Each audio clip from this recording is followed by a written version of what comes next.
Hello, I'm George Liston, CA, and welcome to Dialogue, a program that explores the world of ideas and issues in international affairs, history, and culture. That we live in an age of conflict and uncertainty is clear, but understanding the precise nature of this conflict is far less certain, and without such an understanding, seizing opportunities for reconciliation and harmony is a difficult task. This is particularly true of current relations between the Islamic world and the West, a vital question that can be examined profitably both in the global context and by a close look at a pivotal society like Pakistan. We are privileged to have with us one of Pakistan's leading journalists and intellectuals, Khaled Ahmed, consulting editor of the Friday Times and Daily Times of Lahore, Pakistan. Khaled, welcome to Dialogue. Thank you, George. As I've told you, you are a man whose reputation precedes you, and it is an absolute honor to have you with us. You are regarded by many as Pakistan's most knowledgeable intellectual, and therefore I feel quite comfortable in asking you a very, very profound and global question. We hear, Khaled, I know you have heard as well, of the so-called clash between civilizations, and that there is a kind of a generalized Islamic grievance against the West. Is that how you see it, or is it much more complex and variegated than that? I think it's a very complex phenomenon, and the Muslims tend to simplify it quite a lot than the Western intellectuals. In fact, there is a lot of disagreement over the original thesis in the West. But among the Muslims, there is a very simplistic approach that the West is bad and somehow we have to do jihad against it. But if you focus on this grid of feeling, you will find that there are many strands in it. And there is a political grievance, there is a historical backlog, and also there is something which is related to the present condition of the Muslims. So it's not something simple, although we tend to simplify it. As always, I'd love to listen to you because it's always provocative to my own thought. Is it also true, Khaled, and I sense this from your words, that part of this grievance has really nothing to do with the West? There are some things, for example, some conditions and circumstances that are completely domestic or native to the region, but which have gotten folded up perhaps into this new sense of confrontation. Definitely. I think many people living in the Islamic civilization have pointed to the fact that the Muslims have been late in aligning themselves with modern times. And I don't think that has got anything to do with the West. This is something which lay on us as an obligation, as an intellectual as well as physical obligation, and we have been late on it. For instance, after decolonization, our obligation was to make our societies literate and to move towards a more progressive outlook on life, which means liberate some of the sections of our society which had been historically backward, and we have neglected that, and we tend to somehow connect that too with the lack of resolution of problems connected with international affairs. This, again, an extremely thoughtful, provocative answer, because you introduced the word modernization here. Perhaps it's true, at least I sense there's a debate between those who are, on the one side, intellectual rationalists, perhaps like yourself, and then, for lack of a better term, the more conservative, orthodox, religious section on the other side. Is that true? Is there that kind of tension in the society? Well, I think that at the present juncture, this is almost true. Although I have my opinion on the liberal and the rationalist. He doesn't want to speak very loudly. He's not provoked into violence. He normally doesn't come to cast his vote even. But the conservative extremist person who is much less in numbers will express himself more forcefully, and a country will look more conservative than it really is. This is fascinating. I mean, the rationalist, to use this expression, I'm getting a picture of a kind of intellectual elite that certainly has its opinions, but is reticent about expressing them or entering the political debate. Therefore, the field of battle is conceded largely to the louder elements, perhaps louder, on the other side, which are more conservative. Is this right? That's right. And one attribute of the rationalist is that he makes a lot of concession for the other side, for human behavior, and tends to become very liberal. And he thinks that the other person has the right to express himself. And he actually encourages the other person, who could be very intolerant. And therefore... But does he challenge the other person? He doesn't challenge. In fact, he invites him to adopt the same kind of attitude, which the other person doesn't. He approaches him and says, what you're saying is very extreme, but you have the right to say it.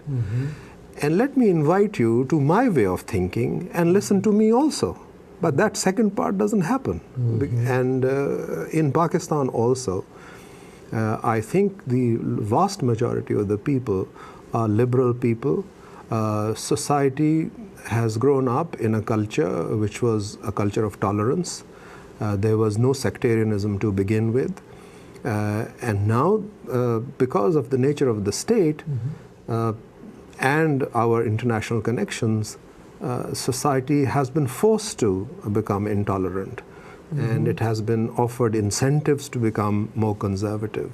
This is regrettable because and I take you at your word, the majority of society is liberal, but you have the liberals, at least the leading liberals, refusing to, shall we say, engage the battle, ceding the field of victory to the others, and therefore what could be very progressive does not seem to happen. I think that's a characteristic of all societies. Sometimes when I think about the United States, I think that the conservatives are more forceful in their expression.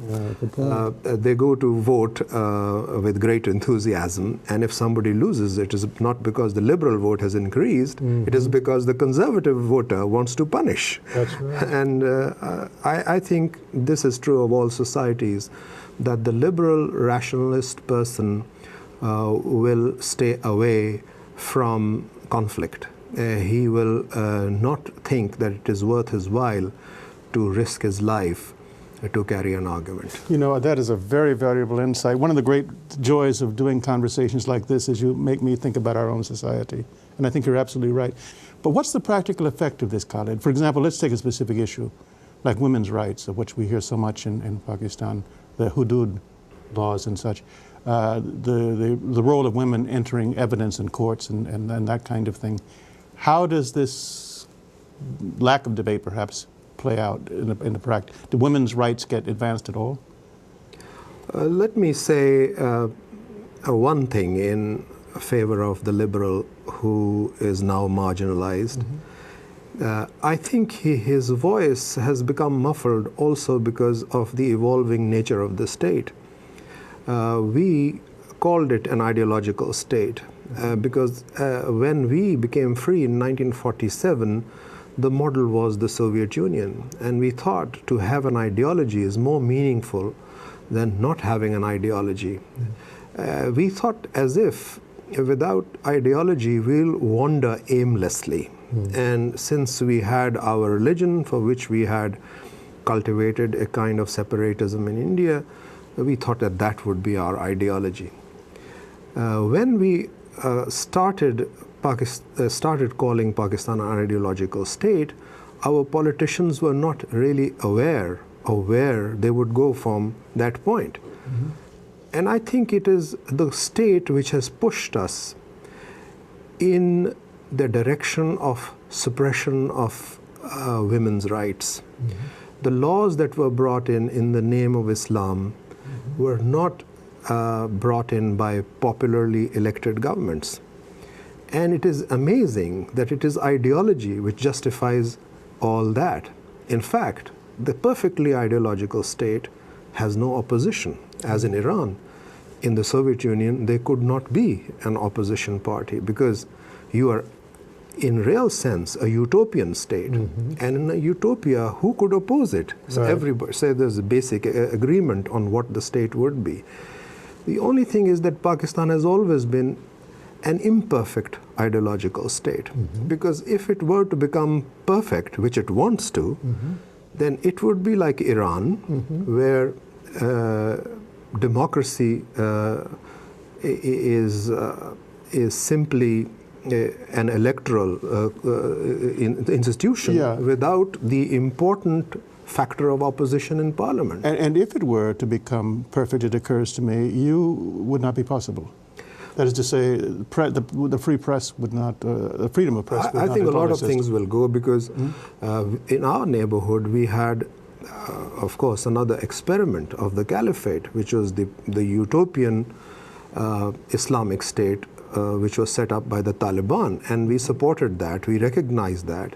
And I think a lot of fallout has come onto Pakistan from there. And a large population in Pakistan wants the experiment of the Taliban state replicated in Pakistan. But it's interesting to me, Pakistan is a very sophisticated society. It has a very rich cultural heritage, and yet so many of the ideas, the ideological emphases, seems to me to have been imported, to use a word I think has entered our conversation. For example, in two ways.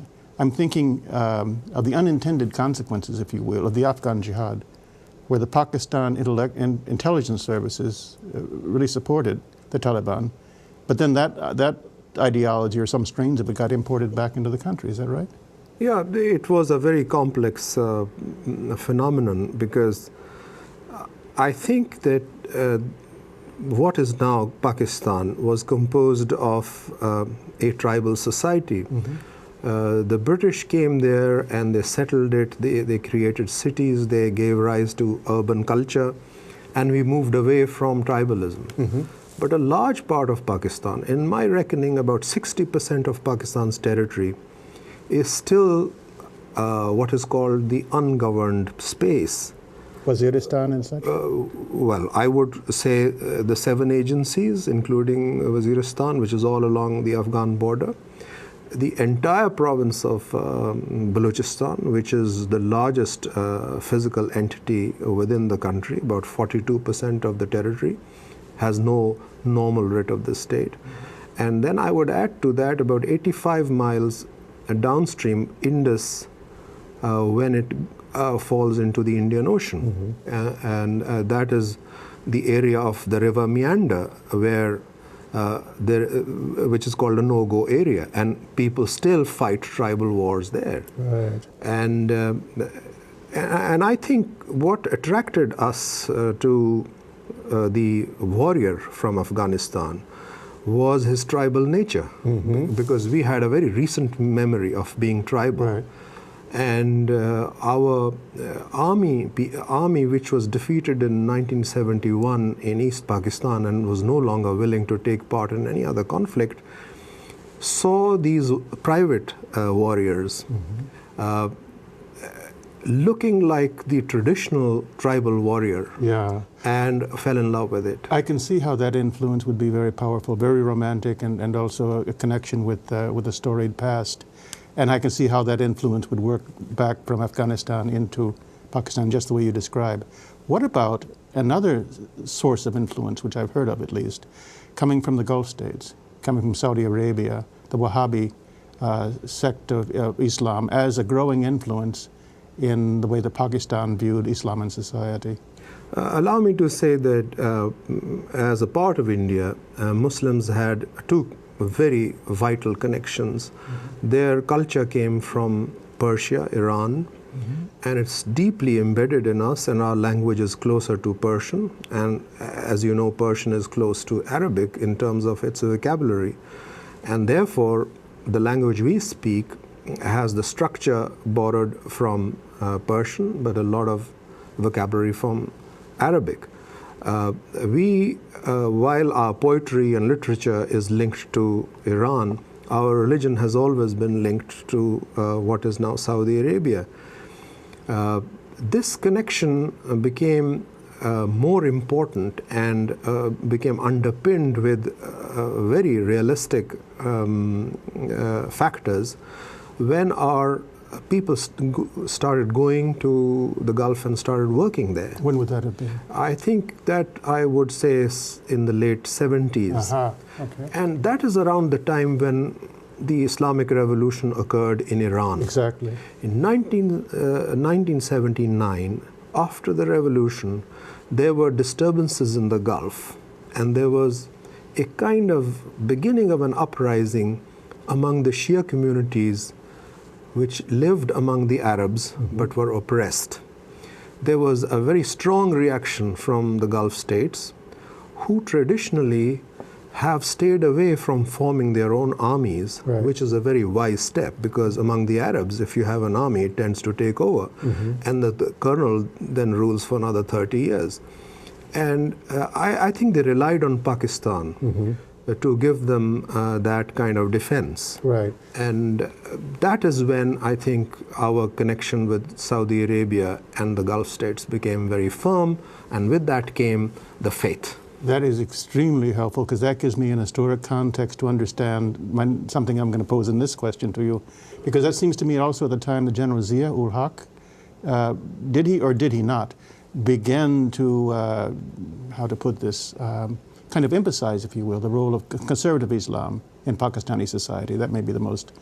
I think that his problem was that he had no money. We just had 10 years of socialism. So this was a way to get money. Yeah.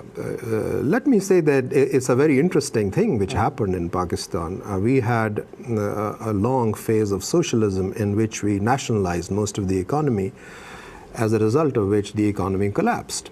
And when Zia comes on the scene, he doesn't have anything in the kitty. So he approaches America. President Carter was then in power, and you know how President Carter is.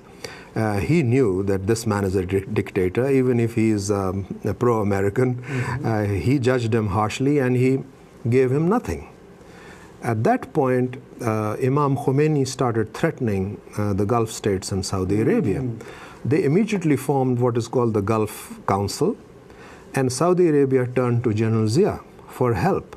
And General Zia said, I need a lot of money. So they gave us the seed money for zakat, and they also gave us what is called hudud law, which you mentioned earlier. And these laws differentiate against women and the non-Muslims. And to formulate this law, a special advisor from Saudi Arabia came to Pakistan. This is something on which I've written. It's supposed to be some kind of revelation, but it shouldn't be. It's out of the records. That the Saudi expert then formulated the hudud law for us. And a letter from the Islamic Ideology Council is on record saying that our recommendations have been ignored and you have adopted something that we never recommended. Now that means that we took a hardline Islam which immediately offended two communities. One, the women who protested loudly. Second, the Shia community, because we tried to impose a special religious tax on them, which traditionally they have never paid to the state. So the first conflict started there. Yeah, this is incredibly rich for me, Khaled, because I'm thinking of General Zia, I'm thinking of this period, the importation of this, these stricter laws which were not asked for, the reason for that, and what has resulted. And all of this in my mind now leads me to ask you the question of our time, and that is the current president, also a general, General Musharraf, but a very different man. And I'm getting a sense from you of what he has to contend with, both historically and in terms of Pakistani society today. How is he doing? Because it is very hard for us from the West perhaps to understand what he's up against, what his goals are, and your sense of whether or not he's achieving them. I think the first problem that he faces is his lack of political support. And that could be owing to his own style of politics. But I think more objectively, he is contending against almost 20 years of an indoctrination, which was coercive in the beginning, but then it was gradually internalized by people. And the very clear indication of that is that he has allowed private channels to flourish in Pakistan. So there's a lot of TV channels, and they're allowed to do a lot of entertainment and project whatever kind of culture they want to do. But the market is for religious programs, which simply indicates to me that 20 years of coercive indoctrination in hardline religion has been internalized by people. So he's contending against the jurisprudence of that internalization. We would do well to understand that he has to contend. Which has to be understood. Secondly, his liberal era is now about 7 years old.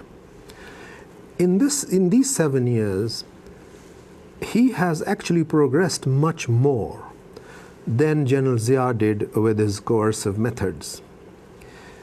And I personally believe that if you have to adopt freedom, it's nearer to your nature, you internalize it much quicker, and then it is very difficult to take it away. Whereas forcible indoctrination takes longer. It becomes internalized, as it did in the Soviet Union.